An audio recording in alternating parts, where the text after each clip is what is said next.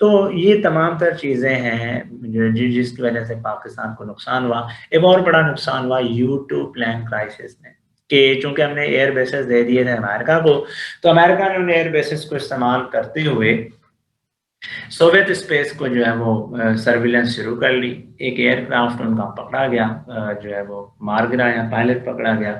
جب امریکنس کو Soviet union کو پتا چلا کہ یار یہ تو پاکستان سے اڑا ہے اور پاکستان نے امریکہ کو یہ بیسز پرووائڈ کیے ہیں اور وہاں سے یہ ساری کاروائی ہو رہی ہے، تو they want Pakistan of serious military consequences. ٹھیک ہے، تو یہ پاکستان کے لیے کاسٹ تھی.